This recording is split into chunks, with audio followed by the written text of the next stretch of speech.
इस घटना को हुए कई महीने बीत गए।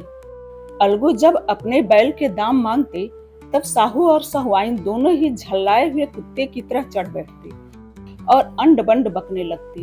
वाह, यहाँ तो सारे जन्म की कमाई लुट गई, सत्यानाश हो गया, इन्हें दामों की पड़ी है। मुर्दा बैल बांध दिया था, उस पर दाम मांगने चले हैं। आंखों में धूल झोंक दी, सत्यानाशी बैल गले बांध दिया। हमें नीरा पोंगा ही समझ लिया है, हम भी बनिए के बच्चे हैं, ऐसे बुद्धू कहीं और होंगे।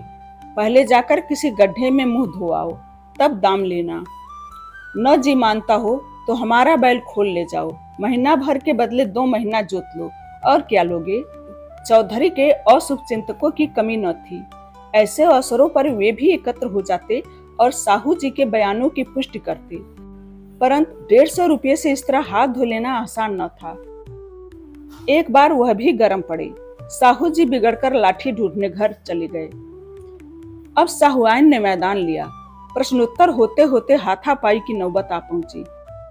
साहुआइन ने घर में घुसकर किवाड़ बंद कर ली।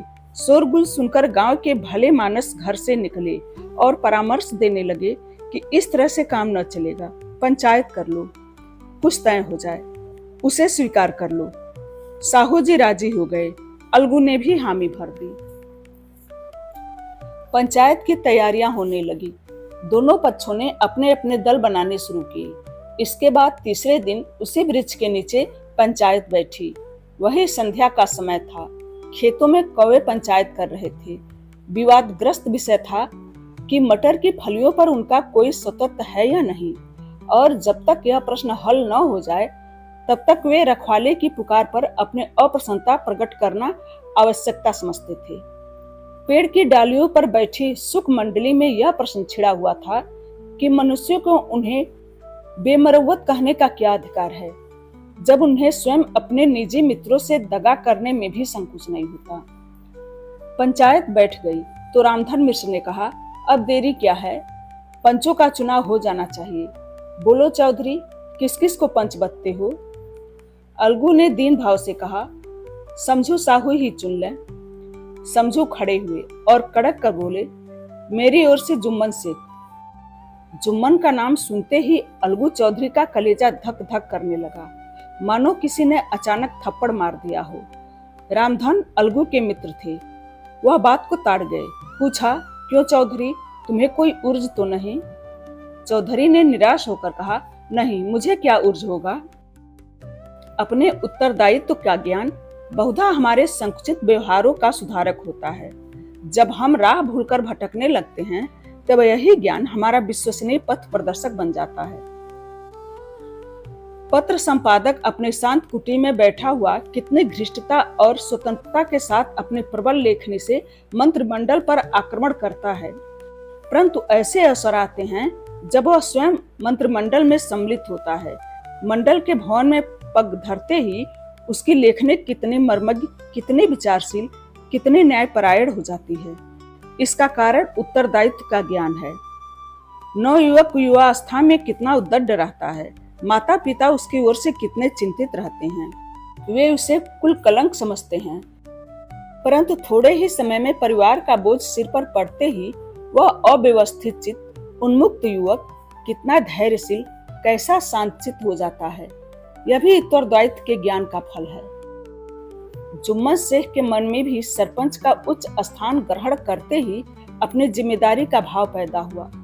उसने सोचा, मैं इस वक्त न्याय और धर्म के सर्वोच्च आसन पर बैठा हूँ। मेरे मुंह से इस समय जो कुछ निकलेगा वह देवबाड़ी के सदृश है, और देवबाड़ी में मेरे मनोविकारों का कदाप समावेश न होना चाहिए। मुझे सत्य से जौ भर भी टलना उचित नहीं। पंचों ने दोनों पक्षों से सवाल जवाब करने शुरू किए। बहुत देर तक दोनों दल अपने अपने पक्ष का समर्थन करते रहे। इस विषय में तो सब सहमत थे कि समझू को बैल का मूल्य देना चाहिए, परंतु ओ महाशय इस कारण रियायत करना चाहते थे कि बैल के मर जाने से समझू को हानि हुई। उसके प्रतिकूल 2 सभ्य मूल के अतिरिक्त समझू को दंड भी देना चाहते थे, जिससे फिर किसी को पशुओं के साथ ऐसी निर्दयता करने का साहस न हो। अंत में जुम्मन ने फैसला सुनाया, अलगू चौधरी और समझू साहू, पंचों ने तुम्हारे मामले पर अच्छी तरह विचार किया। समझू को उचित है कि बैल का पूरा दाम दें। जिस वक्त उन्होंने बैल लिया उसे कोई बीमारी न थी। अगर उसी समय दाम दे दिए जाते तो आज समझू उसे फिर लेने का आग्रह न करते। बैल की मृत्यु केवल इस कारण हुई कि उससे बड़ा कठिन परिश्रम लिया गया और उसके दाने चारे का कोई प्रबंध न किया गया। रामधन मिश्र बोले, समझू ने बैल को जानबूझकर मारा है, अतएव उससे दंड लेना चाहिए। जुम्मन बोले, यह दूसरा सवाल है, हमको इससे कोई मतलब नहीं। झगड़ू साहू ने कहा, समझू के साथ कुछ रियायत होनी चाहिए। जुम्मन बोले, यह अलगू चौधरी की इच्छा पर निर्भर है, यह रियायत करे तो उनकी भलमनसी। अलगू चौधरी फूले न समाये, उठ खड़े हुए और जोर से बोले, पंच परमेश्वर की जय। उसके साथ ही चारों ओर से प्रतिध्वनि हुई, पंच परमेश्वर की जय। यह मनुष्य का काम नहीं, पंच में परमेश्वर वास करते हैं, यह उन्हीं की महिमा है। पंच के सामने खोट को कौन खड़ा कह सकता है। थोड़ी देर बाद जुम्मन अलगू के पास आए और उनके गले लिपटकर बोले, भैया, जब से तूने मेरी पंचायत की तब से मैं तुम्हारा प्राणघातक शत्रु बन गया था, पर आज मुझे ज्ञात हुआ कि पंच के पद पर बैठकर न कोई किसी का दोस्त है न दुश्मन। न्याय के सिवा उसे और कुछ नहीं सूझता। आज मुझे विश्वास हो गया कि पंच की जबान से खुदा बोलता है। अलगू रोने लगे। इस पानी से दोनों के दिलों का मैल धुल गया। मित्रता की मुरझाई हुई लता फिर से हरी हो गई। मुंशी प्रेमचंद की कहानी पंच परमेश्वर यहीं संपूर्ण हुई।